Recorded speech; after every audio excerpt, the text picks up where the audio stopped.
Selamat jumpa kembali. Bismillahirrahmanirrahim. Assalamualaikum warahmatullahi wabarakatuh. Di perkuliahan online Universitas Sains dan Teknologi bersama saya Imam Taufik pada mata kuliah pengantar teknologi dan informasi. Pada kesempatan kali ini kita akan membahas tentang input device atau peralatan input. Nah, apa saja input device itu? Mari kita bersama-sama materi yang akan sampaikan. Ya, di input device adalah media untuk memasukkan data dari luar sistem ke dalam suatu memori dan prosesor untuk diolah dan menghasilkan informasi yang diperlukan. Data yang dimasukkan ke dalam sistem komputer dapat berbentuk sinyal input atau juga bisa berbentuk maintenance input, atau dalam hal ini kita menyebutnya dengan aplikasi atau program. Jadi bisa input dari sebuah benda misalkan, atau juga bisa karena proses berdasarkan sebuah program, hanya saja menggunakan barcode dan sebagainya. Ya, kemudian sifat peralatan input sendiri ada peralatan input langsung dan juga ada peralatan input tidak langsung. Peralatan input langsung adalah input yang dimasukkan secara langsung dan diproses oleh alat pemproses. Contohnya misalnya dalam hal ini adalah keyboard, mouse, touchscreen, light pen, digitizer, graphic tablet, dan scanner. Kan input langsung. Sedangkan peralatan input tidak langsung, yaitu input yang melalui media tertentu kemudian diproses oleh alat pemproses. Misalnya dalam hal ini adalah punch card, di kartu berlubang, ini model input zaman dulu. Kemudian disket, di disket ini bisa berfungsi ganda ya, dia bisa sebagai media penyimpan sekaligus juga bisa sebagai input, karena sebelum munculnya era hard disk itu kalau komputer akan dinyalakan dan kemudian pengen bisa difungsikan maka harus memasukkan disket operating system dulu atau sistem dulu yang tadi disimpan dalam pada sebuah disket. Berbeda dengan sekarang yang media penyimpan sudah besar dan bisa masuk encode ke dalam komputer itu sendiri, yaitu dalam bentuk hard disk. Oke, kita bahas mengenai unit masukan apa saja. Yang pertama adalah keyboard. Saya rasa bukan hal yang asing ini. Di keyboard berfungsi memasukkan huruf, angka, karakter khusus serta sebagai media bagi user atau pengguna untuk melakukan perintah-perintah lainnya yang diperlukan, seperti misalnya menyimpan file dan membuka file. Keyboard komputer berasal dari model mesin ketik yang diciptakan dan dipatenkan oleh Christopher Latham Scholes bersama kedua rekannya pada tahun 1868. Mesin ketik sendiri sudah lama, ini sudah sejak beberapa abad yang lalu ya. Nah, kemudian dari mesin ketik inilah urutan keyboard tadi dipatenkan menjadi keyboard komputer yang dikenal dengan istilah keyboard QWERTY. Nah, susunan huruf yang paling atas atau pertama terdiri dari huruf I, W, E, R, T, dan Y. Ini diresmikan tahun 1973 sebagai keyboard standar ISO. Standar internasional ya. Memiliki beberapa bagian, ada typewriter key, jadi yang berfungsi untuk mesin ketik, yang terdiri dari huruf angka, dalam hal ini yang berwarna biru ya, warna biru itu adalah typewriter key. Kemudian juga ada numeric key, tombol numeric. Ini tombol numeric ada dua, ada yang di atasnya huruf, ada juga kalau kita menggunakan keyboard PC, keyboard desktop itu ada di sebelah kanan. Ya, kalau yang keyboardnya ini dimanfaatkan untuk proses perhitungan, misalnya di kasir, lebih mudah menggunakan angka yang di kanan yang susunannya persis seperti di kalkulator. Berfungsi ganda, ada yang berfungsi sebagai angka, ada juga yang berfungsi sebagai anak panah atau penunjuk arah. Nah, kapan berfungsi sebagai angka, kapan berfungsi sebagai anak panah, manakala tombol yang ada di paling atas, numlock ya, ini aktif atau nyala. Jadi kalau numeric lock ini nyala, berarti tombol ini akan berfungsi sebagai angka. Tapi kalau numlocknya mati, dia berfungsi sebagai penunjuk arah keyboard ya, mouse. Kemudian ada function key ini, F1 sampai dengan F12. Sampai dengan F12. Ini tergantung aplikasinya ya. Misalnya F1 di kebanyakan aplikasi digunakan untuk menu help atau menu pertolongan. Kemudian F10 biasanya digunakan untuk menyimpan, ada F5 untuk refresh kalau kita menggunakan browser dan sebagainya. Selain itu juga ada special function key, kontrol ALT, kemudian tombol print screen, tombol scroll lock, termasuk pada special function key, tombol-tombol fungsi spesial. Jadi kalau yang ini function key yang normalnya ada, kalau yang tombol insert tadi tombol khusus. Nah, ternyata keyboard QWERTY itu tidak hanya itu saja yang dipakai, tapi juga ada tombol jenis keyboard yang lain. Ini ada keyboard Dvorak namanya, hurufnya ini untuk huruf yang vokal itu dijadikan satu di A, O, E, U, I ya, dengan yang lainnya tombol huruf konsonan. Kemudian juga ada keyboard ini Palm-type, nah, agak aneh, dan juga tombol clock and back ini terpisah, tapi bukan untuk yang game. Ini konon katanya digunakan kalau yang terbiasa mengetik supaya dari yang digunakan lengan dan sebagainya itu nyaman, maka menggunakan yang lock and back ini. Dan juga keyboard jenis alfabet yang hurufnya urut dari mulai abjad A sampai dengan Z. Nah, ini biasanya dipakai untuk yang dunia anak-anak ya, untuk tablet. Ya, berikutnya ada mouse, alat untuk perpindahan pointer atau kursor secara cepat. Jadi kalau dulu sebelum ada mouse itu semuanya dominan pakai keyboard ya, mau ke kanan, ke kiri, ke atas, ke pojok. Jadi harus menggerakkan keyboardnya ke kanan ke kiri anak panahnya. Menggunakan mouse, maka pergerakannya bisa lebih cepat.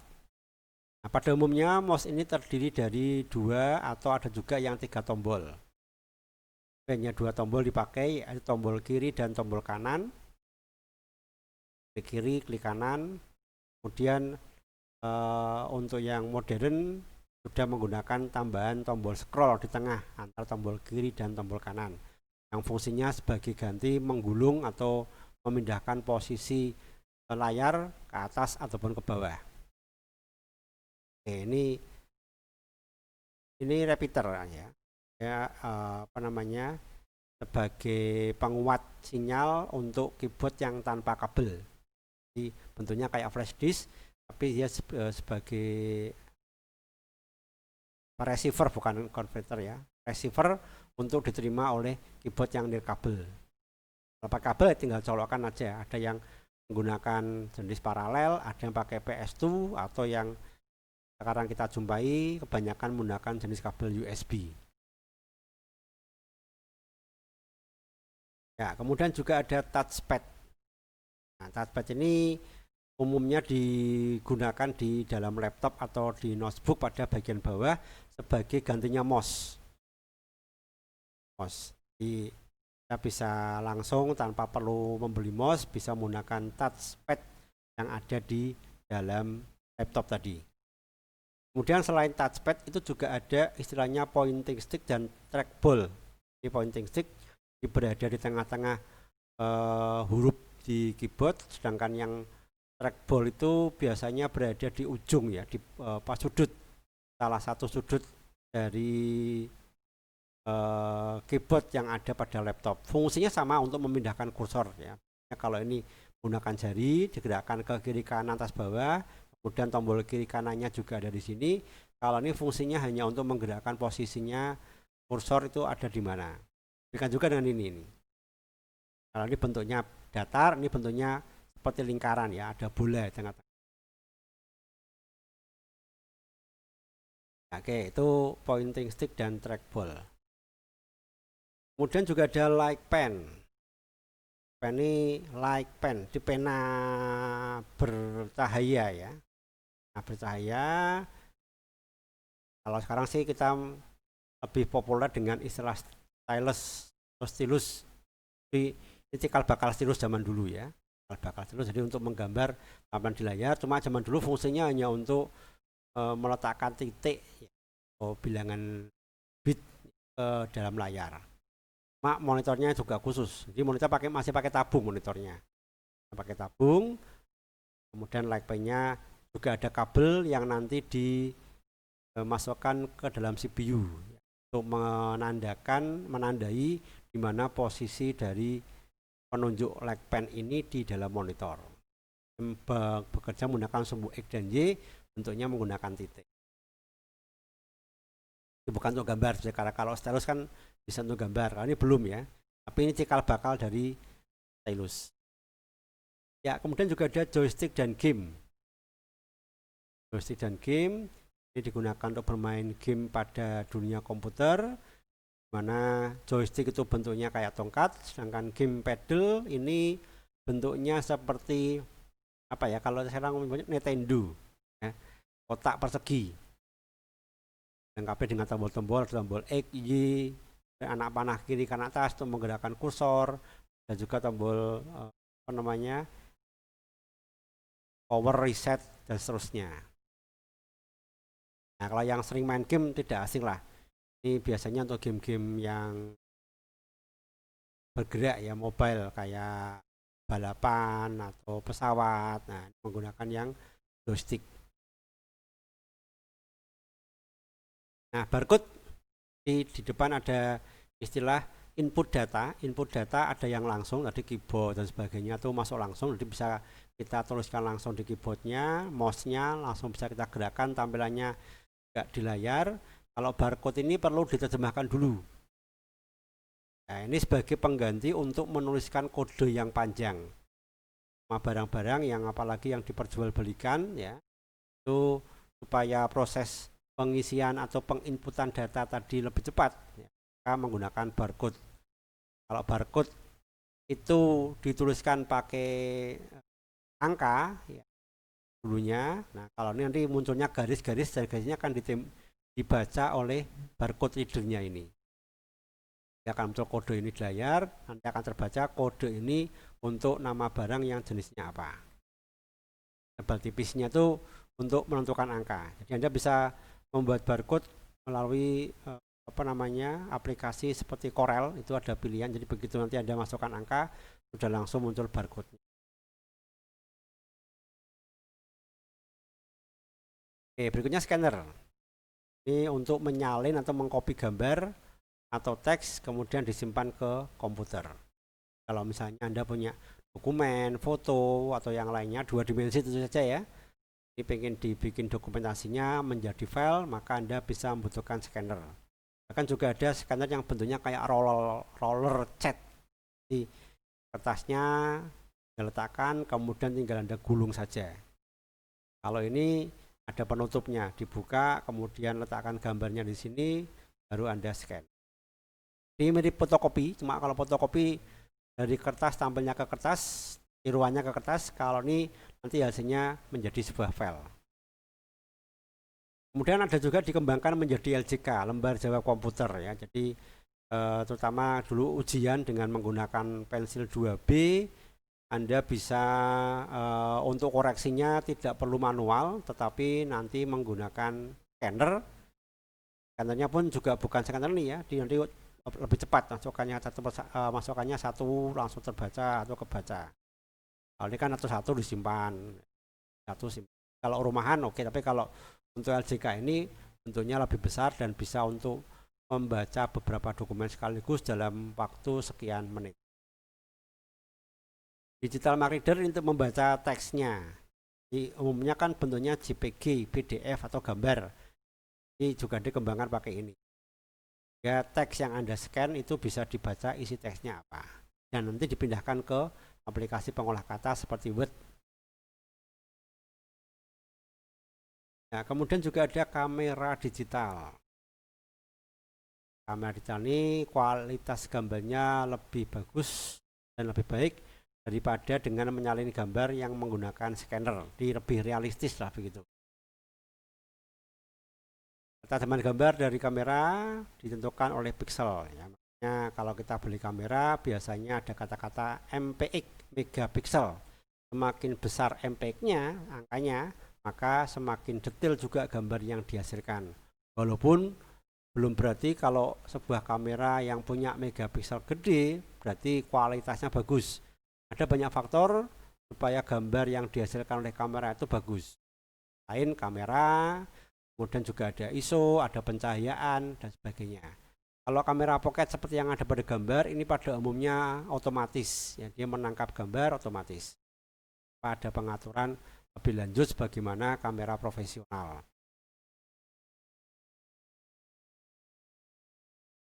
Mikrofon dan handphone, ya, merekam atau memasukkan suara yang akan disimpan dalam memori komputer dan atau untuk mendengarkan.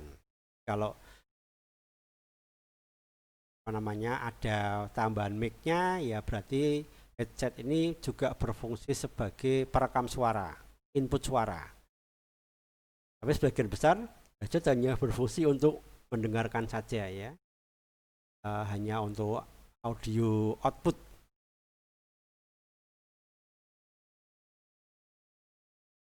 Kalau yang audio inputnya biasanya ada dua kabel, ya, kabelnya yang satu untuk audio, yang satu mic, yang satunya lagi untuk mendengarkan tadi. Kemudian juga ada graphic pad. Kalau tadi like pen itu seringkali digunakan untuk di bisnis, kalau yang untuk menggambar desain, ya, maka ini berubah menjadi graphic pad dengan menggunakan layar yang lebih datar. Kalau tadi like pen itu di layar monitor tabung, kalau ini di layar yang datar dan punya media sendiri. Jadi seperti papan, kemudian dan gambar di papan tadi, hasilnya nanti akan dikonversi ke komputer. Nah, ini digunakan untuk membuat rancangan bangunan, rumah, mesin, mobil, dan pesawat dengan menggunakan graphic pad. Input masukan untuk menggambar objek pada monitor. Jadi kalau tadi satu langsung di monitornya, kalau yang ini monitornya tampilnya aplikasi, sedangkan Anda gambarnya di media yang lain. Ya, demikian untuk perkuliahan mengenai pengenalan input device yang saya sampaikan. Ada beberapa input device tadi yang bisa kita pelajari dari mulai keyboard, mouse, dan demikian. Kalau ada pertanyaan dan sebagainya, silahkan bisa langsung dituliskan pada kolom komen. Kita diskusikan bersama. Rasa itu dulu untuk pertemuan tentang input device. Ketemu lagi pada materi yang akan datang. Saya akhiri. Selamat beraktivitas kembali. Assalamualaikum warahmatullahi wabarakatuh. Jangan lupa like and subscribe.